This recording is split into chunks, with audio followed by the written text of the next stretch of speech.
ഇനി ഞാൻ എന്താ പറയുന്നത്? ബ്ലോഗിംഗ് എനിക്കൊരു ഹോബി മാത്രമായിരുന്നു.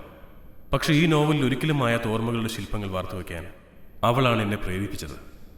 നിങ്ങളുടെ അനുവാദത്തോടെ ഞാൻ എൻ്റെ പ്രിയപ്പെട്ടവളെ, എൻ്റെ ജീവിതത്തിൻ്റെ സ്നേഹമായ റസിയെ വേദിയിലേക്ക് ക്ഷണിക്കുകയാണ് ഈ പുസ്തകത്തിൻ്റെ ആദ്യ കോപ്പി ഏറ്റുവാങ്ങുന്നതിന് വേണ്ടി. പക്ഷെ റിവ്യൂ എഴുത്തുകാർക്ക് ആദ്യ 10,000 കോപ്പികൾ സൗജന്യമായി കൊടുത്തു കഴിഞ്ഞു.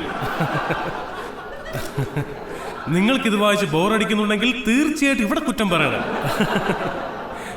ഇതിലെ പ്രധാന കഥാപാത്രത്തെക്കുറിച്ച് പറയുകയാണെങ്കിൽ, നഷ്ടമായ സ്നേഹത്തിന്റെ കവിതയാണ് അവന്റെ ജീവിതം. റസി അതിനെ വിശേഷിപ്പിച്ചത് വേർപിരിയലിന്റെ മഹാസമുദ്രത്തിലേക്ക് മെല്ലെ ഒഴുകിയെത്തുന്ന ഒരു നദിയെന്നാണ്.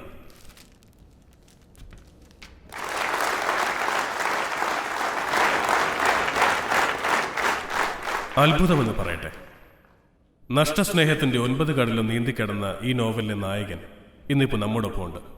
അതിനേക്കാൾ ഉപരിയായി ഒട്ടും വൈകാതെ തന്നെ അദ്ദേഹം ഈ തുറമുഖ നഗരത്തിന്റെ ഭാഗമായി മാറും. ലേഡീസ് ആൻഡ് ജെന്റിൽമൻ, ഞാൻ അദ്ദേഹത്തെ പരിചയപ്പെടുത്തുകയാണ്. മിസ്റ്റർ വിനയ് ശങ്കർ.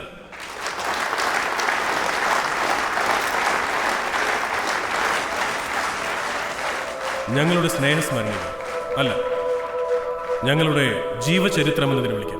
ഞങ്ങളുടെ ഓർമ്മച്ചപ്പിലെ ഇതുവരെ ആരോടും പറയാത്ത കഥ. അതിലെ 9 കഥാപാത്രങ്ങളും 9 ഭാവങ്ങളും വികാരങ്ങൾ തുളുമ്പുന്ന അണക്കെട്ടും. വിധിയെ നിയന്ത്രിക്കുന്ന നവഗ്രഹങ്ങളുടെ കാണാച്ചുരുടുകൾ കുരുങ്ങിയമർന്നുപോയ നഷ്ടസ്നേഹത്തിന്റെ സമുദ്രയാത്രയാണിത്. ഞാൻ അധികമൊന്നും പറയുന്നില്ല, നോവലുകൾ വായിച്ചറിയേണ്ടതാണ്.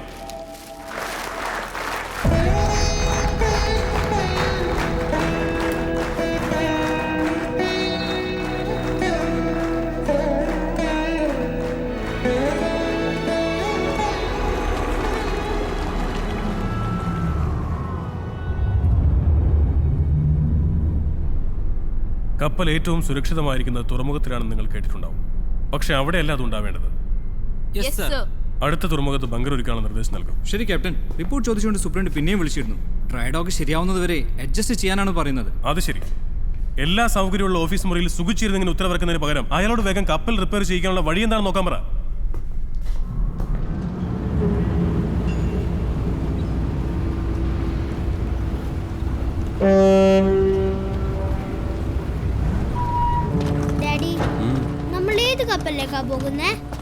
ഡാഡിയുടെ ഫ്രണ്ടിന്റെ കപ്പൽ. പിന്നെ നമ്മൾ എങ്ങോട്ടാ പോകുന്നേ? ഒരുപാട് അകലെ, മോന്റെ ഡാഡിയുടെ നാട്ടിലേക്ക്. ഡാഡിയുടെ വീട് കാണണ്ടേ? യെസ്. അവിടെ ആർക്കുള്ളത്?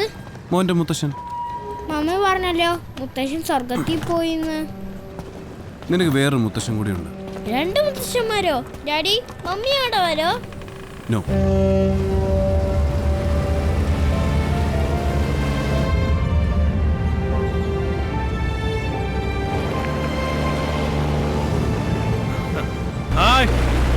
ഹായ് ഫ്രണ്ടി. നോക്ക്,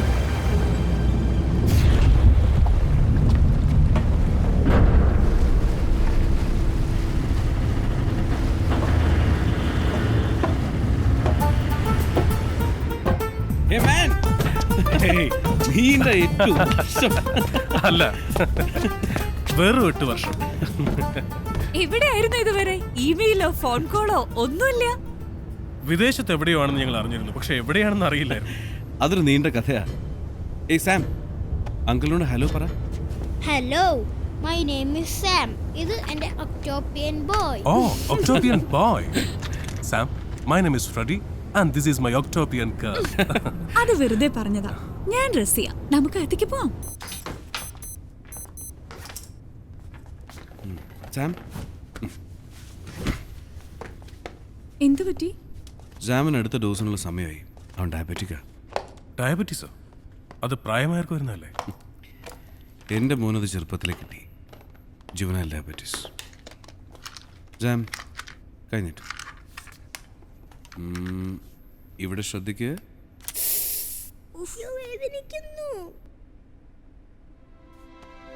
അപ്പോ യഥാർത്ഥത്തിൽ സാം മീരയുടെ മകനല്ലേ? ഹേയ്, അല്ല. പക്ഷെ എങ്ങനെയോ അവളെ അവന് നഷ്ടപ്പെട്ടു. അവളേതോ യോട്ട്മാനെ വിവാഹം കഴിച്ചു. അവളിപ്പോ എവിടെയാ? അറിയില്ല. അവനിപ്പിക്കാര് സംസാരിക്കുന്ന പോലും ഇഷ്ടമല്ല. വീട്ടിലേക്ക് പോയിട്ട് 8 കൊല്ലം കഴിഞ്ഞു. വിശ്വസിക്കാൻ പറ്റുന്നില്ല. ഇന്നാ കോഫി. ഓ മൈ ഡാർലിംഗ്, നിന്റെ കോഫി കുടിക്കാതിരിക്കുന്ന നഷ്ടമാണ്. Because it's best. ഇന്ന് രാത്രി സീമൻസ് ക്ലബിൽ നിന്ന് ഡ്രിങ്ക്സ് കഴിക്കാൻ ഞാൻ വിനയോട് പറഞ്ഞിട്ടുണ്ട്. ഏയ് ഗുഡ്. സാം, അവനെ ഞാൻ നോക്കിക്കോളാം. You are good.